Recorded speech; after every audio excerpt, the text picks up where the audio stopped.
Alhamdulillah Alhamdulillahilladzi an'ama alaina bi ni'matil iman wal islam wa hiya 'adhamun ni'am.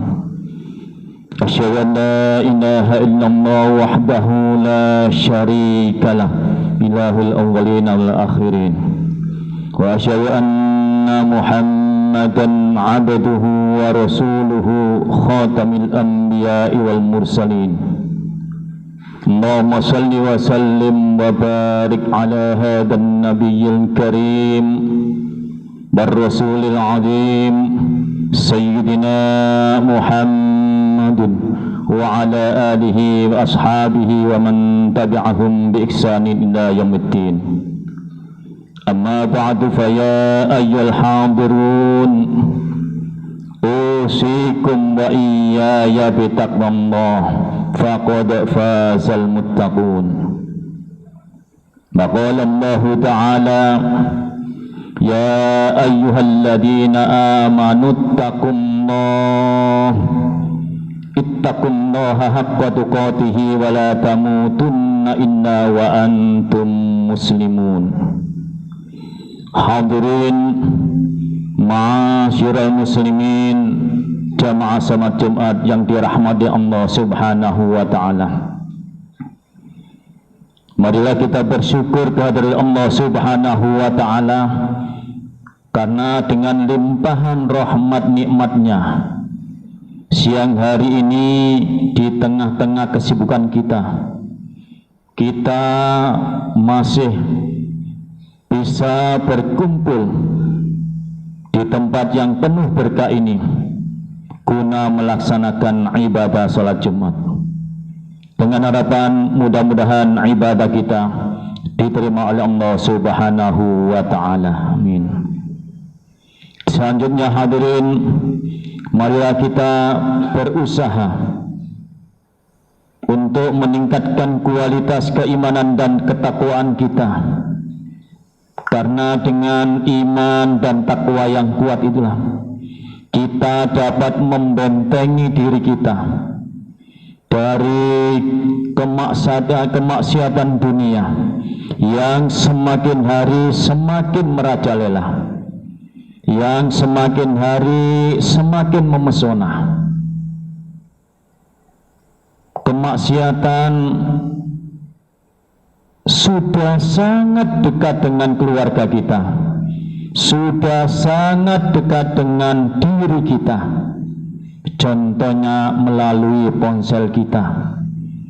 Kalau tidak didasari dengan keimanan dan ketakwaan yang kuat, kita akan terbawa oleh arus kemaksiatan yang berada di ponsel itu. Oleh karena itu hadirin, apabila kita kuat di dalam keimanan dan ketakwaan ini, kita akan menjadi manusia yang selamat dan bahagia dunia wal akhirah. Amin. Hadirin ma'asyiral muslimin, jamaah salat Jumat yang dirahmati Allah Subhanahu wa taala. Siapa yang tidak kenal dengan kata bisnis? Bisnis adalah usaha untuk meraup keuntungan yang sangat besar dan menghindari kerugian walaupun hanya sangat kecil. Tetapi hadirin, kenyataannya antara program, antara cita-cita dan keinginan, apa yang terjadi dalam prakteknya kadang-kadang berbalik 180 derajat. Banyak orang yang mengharap keberuntungan tetapi malah buntung yang didapat. Contohnya di tahun 20 ini, di awal tahun sudah diprogram, digadang-gadang nanti akhir tahun seperti bulan Desember ini memperoleh keuntungan yang melimpah. Tapi ceritanya lain. Allah sedikit memberikan ujian kepada manusia seantero jagat ini berupa pandemi COVID-19 sejak Maret. yang memporak-porandakan, yang merusak segala aturan kehidupan. Tidak hanya sosial, budaya, pendidikan, lebih-lebih adalah dalam bidang ekonomi. Tentunya banyak yang mengalami kerugian. Itulah hadirin pada hakikatnya bisnis yang berhubungan dengan manusia. Lain halnya dengan bisnis yang berhubungan dengan Allah Subhanahu wa ta'ala. Kalau bisnis dengan Allah Subhanahu wa ta'ala, dijamin tidak akan mengalami kerugian dan akan beruntung selama-lamanya. Sebagaimana firman Allah Subhanahu wa ta'ala di dalam surat Al-Fatir ayat 29-30, A'udzu billahi minasyaitonir rajim. Alladzina yatluna kitaballah wa aqamus shalah wa anfaqu mimma razaqnahum sirran wa alaniyah yarjuna tijaratan lan tabur yuwaffihum ujurahum wa yazidahum min fadli innahu ghafurun syakur. Dua ayat ini memberikan inspirasi kepada kita agar kita tidak hanya memperhatikan bisnis sesama manusia, tetapi bisnis dengan Allah Subhanahu wa ta'ala. Karena bisnis dengan Allah Subhanahu wa ta'ala dijamin tidak akan mengalami kerugian, untung yang akan didapat. Kalau bisnis dengan sama manusia tentunya modal finansial, tenaga dan pikiran. Untuk bisnis dengan Allah Subhanahu wa ta'ala, modalnya ada 3 di dalam ayat tersebut. Yang pertama adalah alladzina yatluna kitaballah, yaitu orang-orang yang membaca kitab Allah, dalam arti adalah Al-Qur'anul Karim. Para mufassir menafsirkan yatsuna adalah mengikuti, artinya membaca dan mengikuti atau mengamalkan yang ada di dalam Al-Quran. Dia akan memperoleh keuntungan yang sangat besar. Maka hadirin, membaca Al-Quran merupakan perniagaan yang sangat menguntungkan bagi manusia, bagi orang-orang yang mau membacanya. Karena firman Allah Subhanahu wa ta'ala, alladzina amanu wa tatma'innu qulubuhum bidzikrillah, ala bidzikrillah tatma'innul qulub. Ini keuntungan yang pertama. Keuntungan yang pertama yang diperoleh dari orang yang senang membaca Al-Quran, istiqomah melanggengkan baca Al-Quran, adalah hatinya tenang. Apalagi di masa pandemi, banyak orang galau, banyak orang resah. Karena apa? Musuh yang kita hadapi tidak tampak, sehingga kita resah. Kita boleh waspada, tapi tidak boleh takut. Kita harus tetap waspada dengan mengikuti protokol kesehatan yang ditentukan oleh pemerintah. Itu dalam rangka ikhtiar lahir, tetapi ikhtiar batinnya kita harus banyak berzikir kepada Allah Subhanahu wa ta'ala, yaitu dengan banyak membaca Al-Quran, supaya hati kita jadi tenang. Kalau hati tenang, imun meningkat. Kalau imun meningkat, insya Allah bebas dari COVID. Hadirin ma'asyiral muslimin rahimakumullah. Itu keuntungan yang pertama kalau kita rajin membaca Al-Quran, yaitu hati jadi tenang. Yang kedua, keuntungan membaca Al-Quran adalah investasi pahala.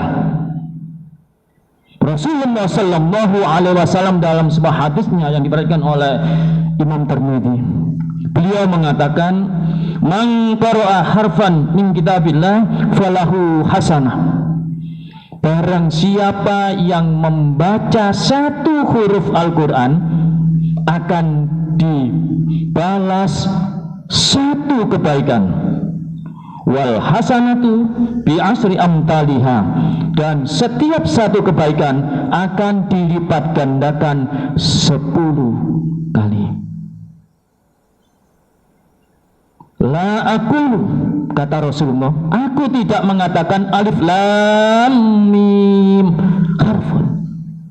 Aku tidak mengatakan alif lam mim itu adalah satu huruf. Walakin alif harfun, lam harfun, mim harfun. Artinya kalau kita membaca alif, kalau kita membaca alif lam mim, itu kita memperoleh kebaikan 10 kali 3. Berarti kita memperoleh kebaikan 30. Seandainya kita membaca kalimat Bismillahirrahmanirrahim yang setiap saat kita baca, sejak pagi tadi kita sudah membaca berapa kali? Mari, apakah kita membuka ponsel, kita mengucapkan Bismillah? Ketahuilah hadirin, di dalam kalimat Bismillahirrahmanirrahim itu terdapat 19 huruf. Kalau kita membaca Bismillahirrahmanirrahim, berarti kita memperoleh 10 kali 19, berarti 190 kebaikan. Subhanallah, luar biasa. Ini keuntungan apabila kita istiqomah melanggengkan membaca Al-Quran. Yang ketiga hadirin, membaca Al-Quran itu menjadi penolong bagi pembacanya kelak apabila di akhirat. Sebagaimana sabda Rasulullah sallallahu alaihi wasallam yang diriwayatkan oleh Imam Muslim, Iqra'ul Qur'an fa innahu ya'ti yaumil qiyamah syafi'al ashabi. Bacalah oleh kalian Al-Qur'an, karena Al-Quran akan datang pada hari kiamat pada kalian. Jadi kalau kita membaca Al-Quran istiqomah, maka nanti di akhirat kita akan ditolong oleh Al-Quran. Di firman Allah, wa nazzil minal Qur'ani ma huwa syifaa'un wa rahmatul lil mu'minin. Dan aku turunkan, kata Allah, Al-Quran itu sebagai syifa, obat, warahmah bagi orang-orang mukmin. Hadirin ma'asyiral muslimin rahimakumullah. Dalam hadis yang lain, Rasulullah sallallahu alaihi wasallam mengatakan, kalau kita ingin bercakap-cakap dengan Allah, maka baca Al-Quran. Kata Rasulullah juga di hadis yang lain mengatakan, barang siapa yang memuliakan ahlullah, kata sahabat, siapa ya Rasul ahlullah itu? Ahlullah itu adalah orang yang rutin membaca Al-Quran. Apa fadilahnya? Orang yang memuliakan orang-orang yang ahli membaca Quran, maka akan dimuliakan Allah dan disiapkan surga Allah. Sebaliknya orang yang membenci, orang yang memusuhi ahlullah, orang yang ahli membaca Quran, maka akan dibenci oleh Allah dan neraka tempatnya. Na'udzubillah. Oleh karena itu hadirin, modal pertama ini marilah kita miliki, yaitu melanggengkan membaca Al-Quran. Karena membaca Al-Quran, kalau kita lancar, maka nanti di akhirat kita bersama-sama para nabi dan malaikat. Kalau kita terbata-bata seperti anak kecil yang baru belajar membaca Al-Quran, akan memperoleh 2 kebaikan. Tidak ada ruginya hadirin. Oleh karena itu, di masa yang semacam ini, banyak kita ini tidak begitu aktif dalam keseharian. Marilah kita gunakan untuk membaca Al-Quran agar kita memperoleh keuntungan ini. Kita gunakan, kita jadikan Al-Quran ini sebagai bacaan kita. Kalau bisa sehari minimal 1 halaman, kalau bisa one day one juz, sehari 1 juz, sehingga 1 bulan kita khatam sekali. Ma'asyiral muslimin jamaah salat Jumat rahimakumullah. Kemudian modal yang kedua, supaya dalam perniagaan kita ini beruntung tidak mengalami kerugian adalah wa aqamus shalah, yaitu melaksanakan sholat. Sholat adalah tiang agama. As-sholatu imaduddin. Man aqamaha faqad aqamaddin wa man tarakaha faqad hadamaddin. Sholat itu adalah tiang agama. Barang siapa melaksanakan sholat berarti menegakkan agama, dan barang siapa meninggalkan sholat berarti merobohkan agama. Dan hadirin, sholat itu adalah sesuatu yang sangat utama. Nanti sholat itu adalah yang pertama kali dihisab, ditanya oleh Allah di dalam pengadilan di akhirat nanti. Ketika hisab di akhirat, maka yang ditanya pertama kali adalah sholat. Apabila seseorang itu sholatnya baik, maka dia beruntung, dia berhasil. Dan apabila dia sholatnya bolong-bolong, sholatnya tidak sempurna atau kurang sempurna, maka dia merugi. Kata Allah Subhanahu wa ta'ala dalam hadis itu, cobalah malaikat, lihatlah sholat fardunya. Apakah sholat fardunya bolong-bolong? Apa sholat fardunya itu sering lambat atau mengakhirkan? Kalau itu terjadi, kata Allah, malaikat, tolong lihatlah sholat sunnahnya. Kalau sholat sunnahnya ada, maka tembelkan, tutupkan pada sholat fardu tadi. Dan begitulah amal-amal yang lainnya. Artinya hadirin, sholat kita ini kan belum tentu sempurna. Oleh karena itu, marilah kita tegakkan sholat sunat ini. Sholat sunat rawatib, qobliyah, ba'diyah. Lebih-lebih sholat malam, sholat duha, dan sholat sunat yang lainnya.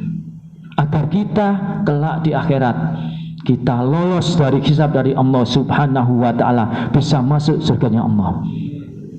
Kita tingkatkan sholat, kualitas sholat kita. Dengan apa? Dengan berjamaah.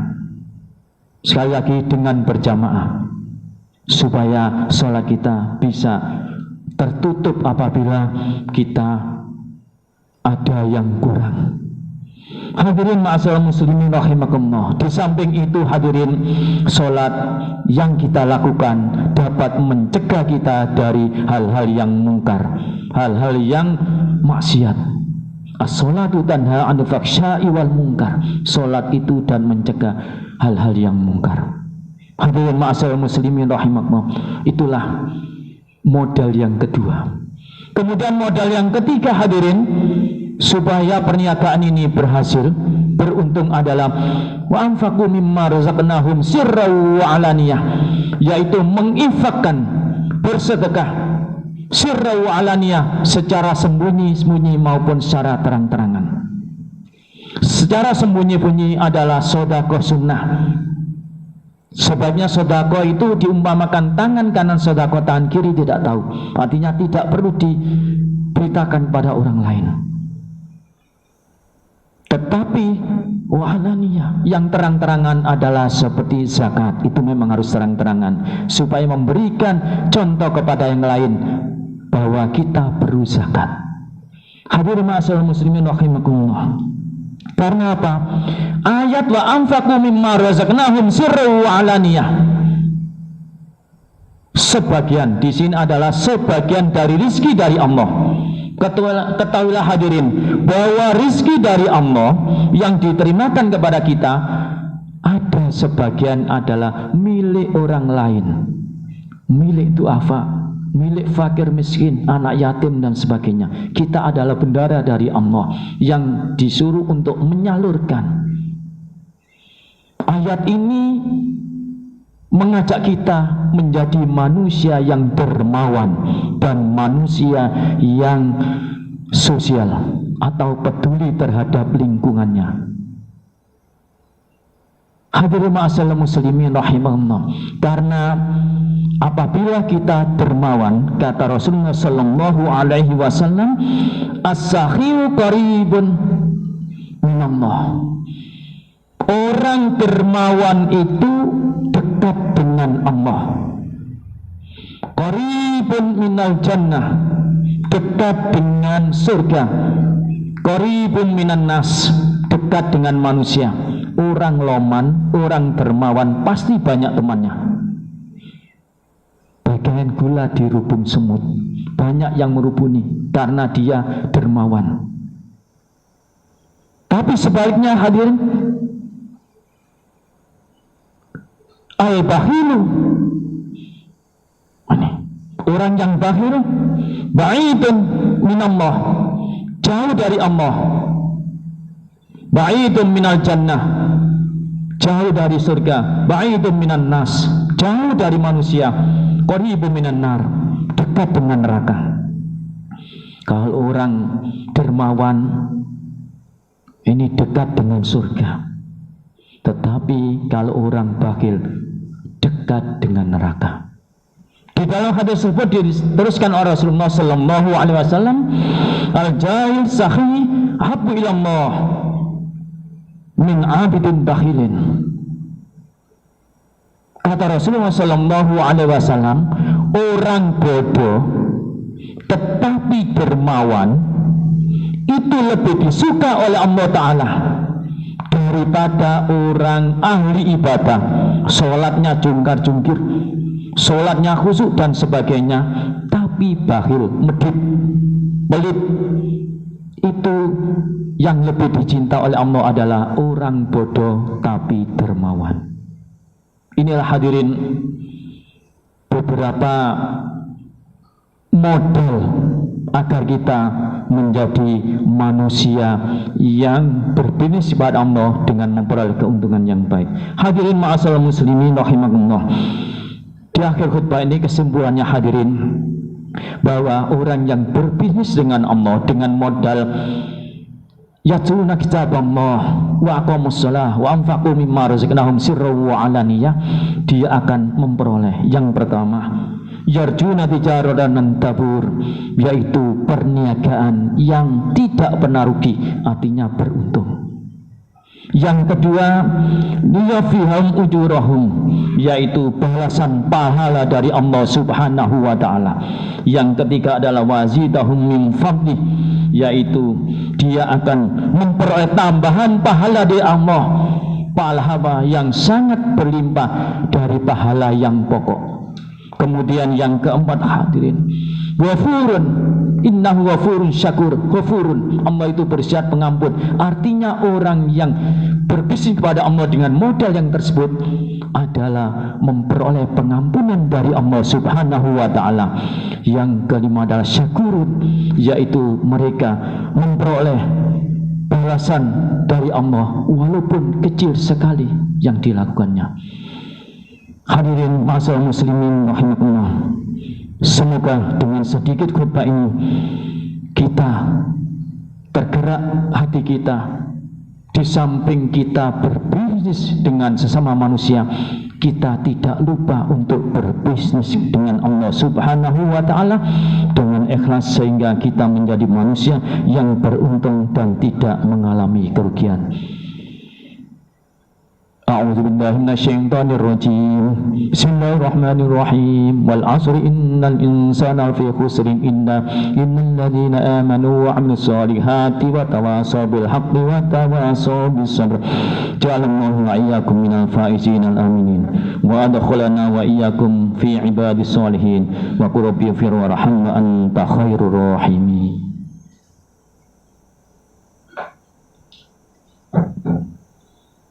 Allahumma salli wa sallim ala Sayyidina Muhammad wa ala ali Sayyidina Muhammad.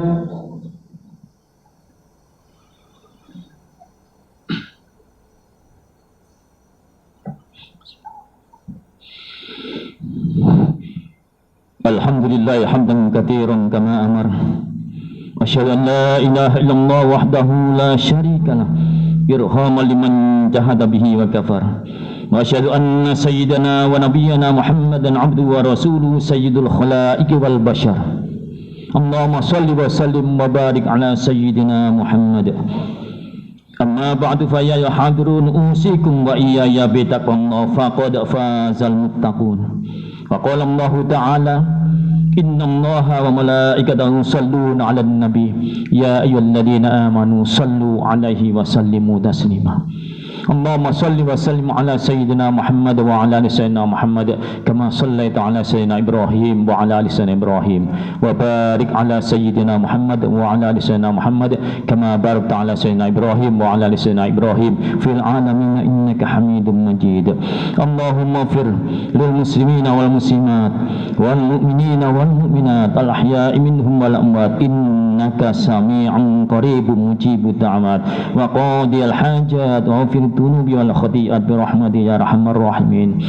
اللهم إنا نسألك العافية في الدنيا والآخرة اللهم اكشف عنا الولاء والبلاء والوباء والفحشاء والمنكر والبغي والشدائد المحرمة ضار منها وما بطن من بلدنا هذا خاصة إندونيسيا من المسلمين عامة إنك على كل شيء قدير ربنا هب لنا من أزواجنا وذرياتنا قرة أعين واجعلنا للمتقين إماما ربنا اغفر لنا ولإخواننا الذين سبقونا بالإيمان ولا تجعل في قلوبنا غلا للذين آمنوا ربنا إنك رؤوف رحيم عباد الله إن الله يأمر بالعدل والإحسان وإيتاء ذي القربى وينهى عن الفحشاء والمنكر والبغي يعظكم لعلكم تذكرون فاذكروا الله العظيم يذكركم واشكروه على نعمه يزدكم واسألوه من فضله يؤتكم ولذكر الله أكبر